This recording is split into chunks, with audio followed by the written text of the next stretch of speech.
咁好啦，咁我本人小龍就喺呢一度同大家温習翻數學科少少嘅公式啊，或者 properties 啊咁樣啦。咁你喺手上面嘅東西當然要有我本弱水三千啦，陪你一程啦，同埋或者有少 past saver 有個 job boss 咁樣。咁我就會去呢幾日我都會去解一啲題目咁樣嘅。咁就希望你睇完之後都有所得着啦。咁一般嘅提示呢，我已經喺只能陪你一程入面講晒㗎啦。例如卷二有啲乜嘢嘅伏位啊，卷一卷二之間點樣處理啊，有啲乜嘢注意啊，嗰啲已經講晒㗎啦。咁喺呢一度係純粹做一個概念上嘅温習啦。提醒上嘅東西呢，我都唔沉氣再提啦。最主要係你記得早瞓啦，你臨考前嗰一日就係咁解。咁首先呢，弱水三千，我希望你叫第三版啦。咁第三版嗰度呢，咁有條都好輕巧嘅題目噶。咁我哋而家去睇一睇佢啦。咁你去睇嘅時候，你就 pause 咗段片，或者你去 pause 咗段片，或者就咁望住個 screen 咁樣啦，我會即刻解噶啦。咁假設過咗20秒或者過咗1分鐘啦，佢就話如果 y 嘅值呢要增加2啊。嗱，留意係寫出x 值嘅改變啊，即係其實你純粹去寫個答案就已經足夠噶啦，係唔需要解釋俾佢聽。咁你 A part 嗰度應該會做到呢18y 加3，除翻4就係我哋嗰個 x 嚟嘅。咁你喺 graph paper 或者喺草稿紙嗰度呢，我哋 x of new 呢 x of 新呢就會係我哋嘅18啦。y 要上升咗2啊嘛，嗱，留意個 y 加2呢係括住咁樣加2嘅，因為你係要將以前嘅 y 換做 y 加2啊嘛。好多時候啲同學仔都會咁樣做嘅，佢做 x 入新呢，阿 Sir y 加2啊嘛，18y 加2啦，加3啦，除翻4，咁啊即刻0分噶啦，因為我哋以前個 y 呢係撚住咗18嘅，即係分唔開嘅關係，所以你會做翻呢18y 加翻3除翻4先啦，舊嘅 x 先啦。再加翻4除翻呢個18乘2即係36啦。咁所以變相呢，新嘅 x 就係舊嘅 x 呢。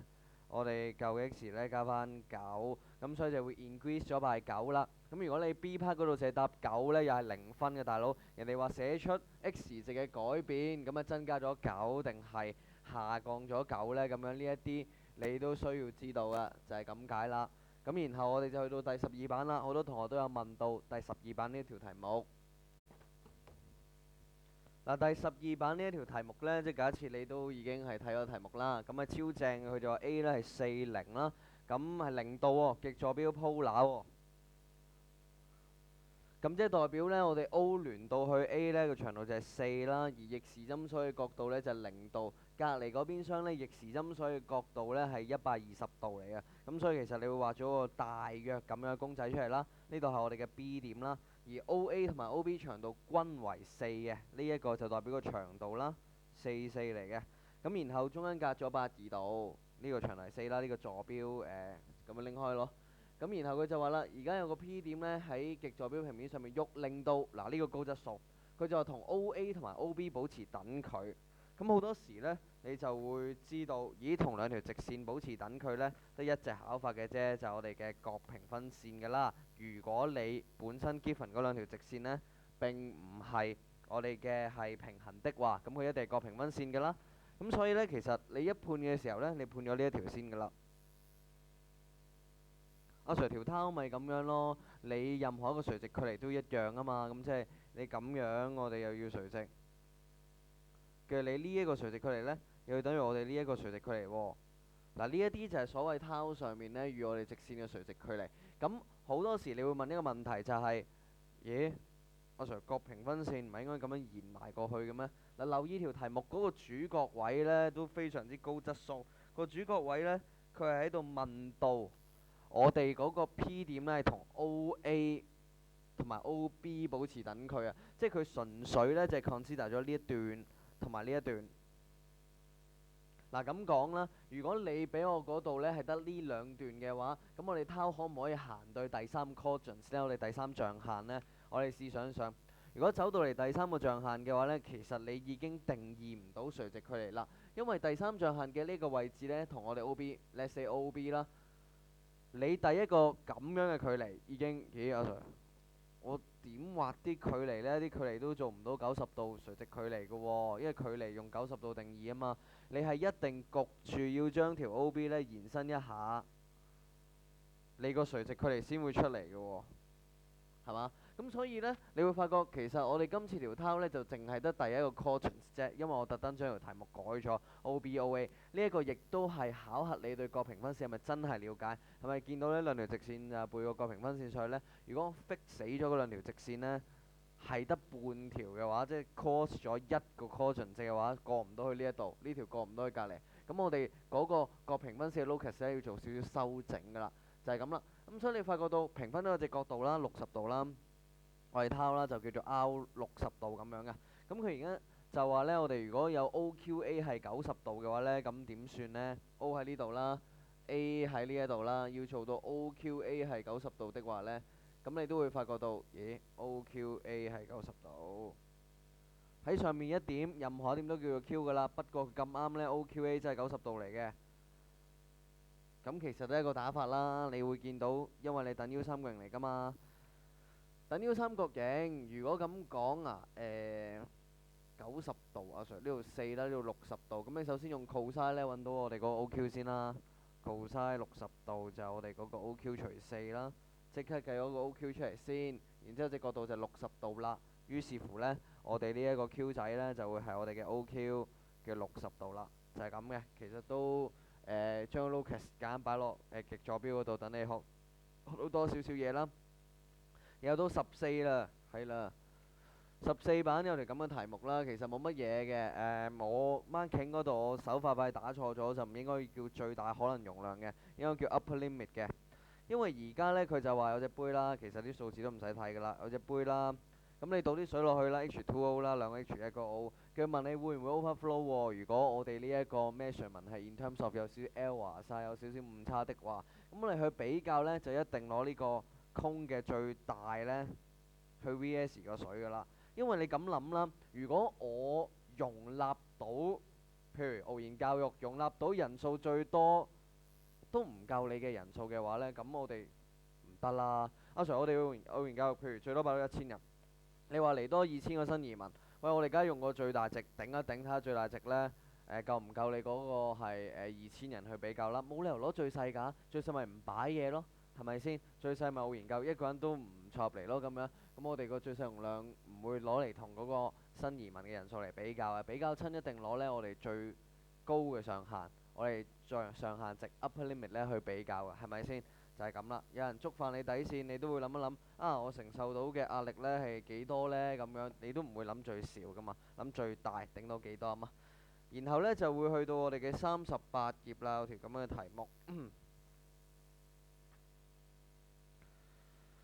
38頁呢，有條叫庭院深深深幾許嘅作品啦，咁好多同學都有問我都講到明就唔使做咁樣嘅。咁我哋度一度佢啦，咁有兩個數字要改翻啦，72同埋4啦，喺 Facebook 啊喺 group 嗰度都有講過噶啦。首先呢，望一望個 case 就係3個心字呢，相鄰嗰個係排列組合。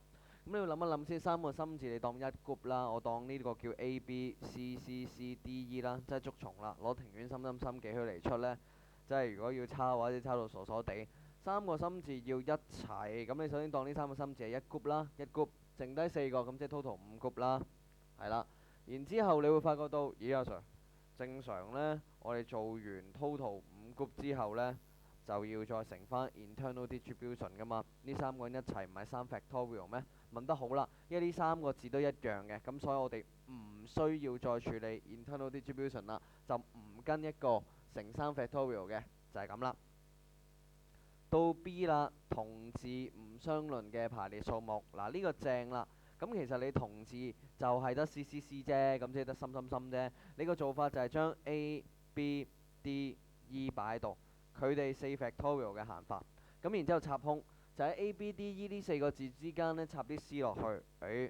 1、2、3、4、5，5個空位喎。5個空位嚟講呢，插3個 C 字落去。咁究竟我哋有幾多個玩法呢？阿 Sir，係咪就係5P3呢？喺呢一度諗3秒。唔係，因為呢3個心字呢係完全一樣嘅，咁所以呢，我無論你插1、2、3係 CCC 啊，定係1、2、3係 CCC 啊，定係1、2、3係 CCC 啊，你都見唔到分別嘅喎。你係有3個 C 字，但係你插咗1、2、3就係得一個 case，咁所以呢，喺呢個層面上面，呢個插空嘅情況呢，你係做5C3，代表5個空位插3個呢 C 字，而嗰個先後次序係唔重要嘅，因為分唔到，再乘翻4 factorial 咁樣啦。咁然後到 C part 啦，佢就話頭尾都要排個 C 字落去，1、2、3、4、5、6、7，頭尾要 C 字一個排法，唔會調轉噶啦，因為兩個字一樣嘅。然之後一樣嘅字唔可以一齊喎，中間你就剩翻呢我哋嘅 A、B、C、D、E 5個字。嗱，你諗下，如果同字唔一齊，咁即係 C 唔可以喺呢一度，亦都唔可以喺呢一度啦。咁焗住呢得呢3個位揀喎，咁所以個 C 呢就有3個可能性。咁然之後啦，剩低4個字，咁佢哋自己排3乘4 factorial，咁所以呢，你就會做到呢我哋嘅72出嚟啦，我哋4 factor 24啦，3乘24係72啦咁樣嘅。D 呢，我個人覺得係最難嘅。庭院兩個字擺喺心嘅左手邊嘅數目，即係 in terms of 翻我條題目呢，就係 A、B 呢兩個字擺喺 C 嘅左手邊嘅數目係最難嘅，亦都2秒時間呢 figure out 下我哋有啲咩可能嘅行法啊！好，搞掂，1、2、3、4、5、6、7。我哋成個邏輯思維咁樣建構嘅，例如庭院兩個字，阿 Sir 要擺喺心嘅左手邊，例如咁啦 ，A、B 啦，係啦 ，C 喺度啦，咁喺佢左手邊咯，最左嘅時候。咁但係呢一個左手邊佢可以係冇咁左喎，可能拍入咗少少。你諗下喎，拍入得嚟你都唔可以太入嘅，因為你講到明。庭院就要喺心嘅左手邊，或者庭院喺心字嘅左手邊，你3個心字都係心字嚟㗎嘛。咁所以其實呢，如果你一做比較呢，呢3個一定黐埋一齊。即係話，如果你 A、B 拍到最入的話呢，都唔可以入到去第5個位，最多去到第4個位啫。咁啊掂啦。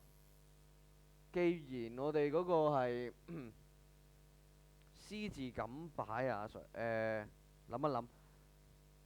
7P2，點解我話7P2呢？7個位入面任意揀2個位嚟坐嘅可能性。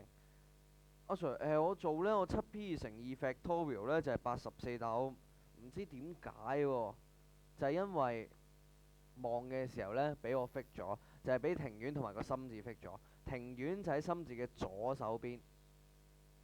仲有2個人兄，我哋都未處理。幾許呢？阿 Sir 幾許呢？佢冇 restrictions 嘅喎。係喎，條題目未講幾許喎。幾許原來係冇 restrictions，所以佢喺7個位入面任坐2個位都冇問題。咁我哋睇一睇，如果幾許係任坐嘅話，會點算先啦？假設幾許係坐 D、E 啦，係坐呢2個位。如果幾許係呢2個位，而 C 俾你 fix 死咗，一定要黐埋。因為我哋個比較就係話庭院一定要喺心字嘅左手邊啊嘛，C 一定要黐埋嘅話，佢一定咁拍。而你個 A、B 一定咁行。再舉個例子，你7P2入面其中一個 case，我哋嗰個庭院呢，唔知點擺，心唔知點擺，幾許假設係咁擺 D、E。如果你個幾許係咁擺嘅話，阿 Sir，心唔黐埋嘅話，但係我哋嗰個庭院又要喺佢左手邊，要點搞呢？庭院一定要咁擺啦，心就咁擺啦。所以我第2個 case 就俾多個可能性，你發覺原來一開始諗嘅時候，你冇諗到幾許呢，你就會覺得 C 黐埋一齊 ，A、B 就拍晒左手邊，可能你會做咗4 factorial 乘1，將 A、B、C、D 呢調轉，咁啊錯咗 concept。發覺原來我哋個幾許呢係可以任意抽插㗎，咁你就會做到呢一個情況。咁阿 Sir 其實原來當你處理幾許呢個7P2嘅時候呢，每次一個 case， 呢個係 one of 7P2啦，呢個亦都係 one of 7P2啦。每次一個 case 其實已經決定咗幾樣嘢啦。每一個7P2入面嘅 case 都決定咗 C 點行 ，C 點行。而 A、B 亦都因為咁樣而定死咗。C 知道點行之後 ，A、B 就知點行。咁所以其實原來7P2已經可以 generally 咁樣 conclude 到今次嘅排法，只不過因為 A、B 仲會再倒轉。阿 Sir DE 唔係會倒轉咩？DE 倒轉處理咗啦，7P2啊嘛，咁即係先後有序啦。咁所以呢，成條題目就係 7P2 乘翻 E factorial 啦。我認為個 D part 係最難嘅。咁然後到個 E part 啦，E part 就話呢，我哋庭院啊，心嘅左手邊啦，我哋嗰個幾許呢，就喺心嘅右手邊啦。咁其實你都冇咩閒法㗎啦。C 嘅左手邊要係 AB 啦，而 C 嘅右手邊啦要係我哋嘅DE 啦。你就唔可以呢個 DE 呢擺喺中間嘅，即係唔可以喺第三個位或者第四個位嗰度。點解呢？就因為咁樣呢，你就會同第三個 C 呢變咗喺佢左手邊啦，亦都喺第二個 C 嘅時候，你喺佢嘅右手邊啦。咁所以呢，我哋一定係要安插呢三個 C 嘅中間，三個 C 得一個排法，AB 兩個排法先有倒轉啊嘛，DE 兩個排法。咁啊做咗呢，我哋嘅4 factorial 出嚟啦，sorry 就係2乘2等於4出嚟啦。就係咁解嘅呢一條題目。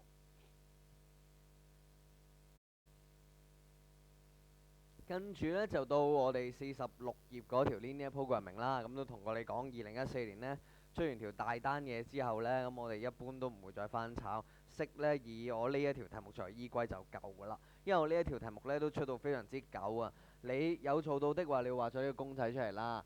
咁留意翻，佢問親你啲咩最大值啊、利潤啊、我哋賺錢啊或者人數啊，去處理嗰個最大值嘅時候，首先你要知道個 function 係乜嘢啦。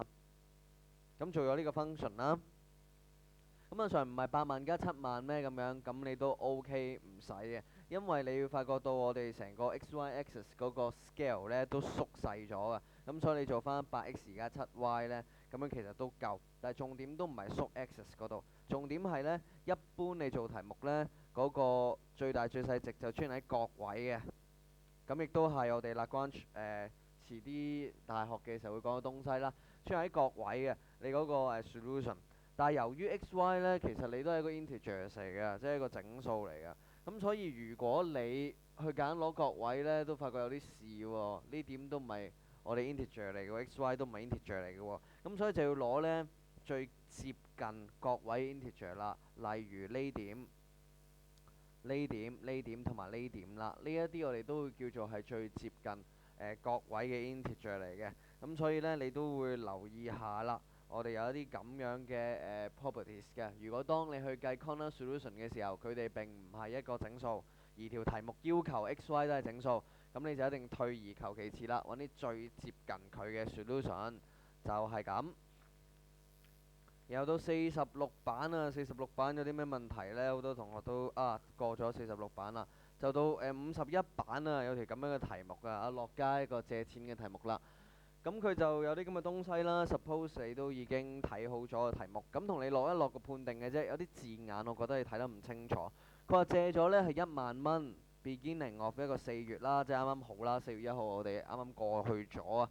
咁30% 啦，咁 come monthly 啦，然之後就話每一個呢 successive 嘅 month starting from 4月啦，咁即係第一個 successive 嘅就係5月1號啦。咁如果咁講啦，佢就要還利息嘅。叫做 fixed monthly repayment。嗱，呢一個已經正㗎啦，我用呢一個字眼而唔用呢考試局嘅 installment 呢，即係中文堂冇問題啦。我唔用 installment 呢，好似係 double L 定 single L 呢。我唔用 installment 已經非常之好嘅，因為佢用 installment 呢，你都唔知分期付款係乜嘢，即係你唔識解㗎嘛。咁佢就話還1000蚊喎，佢就問你啦，outstanding balance 係啲乜嘢？嗱，呢個用走唔甩啦，一定要用考試局呢啲字眼。outstanding balance 呢，或者你話結餘呢。中文我好好叫上欠，但我可以叫結餘嘅。結餘嘅意思就係上欠咁解，即係仲爭人幾多錢？你諗下喎，5月1號我借咗1萬蚊，喂，計咗一句利息啦，釘息啊嘛，係咪先？1萬蚊呢，襟盤嘅，咁啊1加30個巴仙啦，咁大單除翻12啦，即係呢個年利率都好高啊嚇！1加30巴仙除12啦，然之後因為1個月1次方。而5月1號呢，就一定還1000蚊㗎啦，還咗1000蚊。咁啊做咗5月1號呢筆數出嚟啦。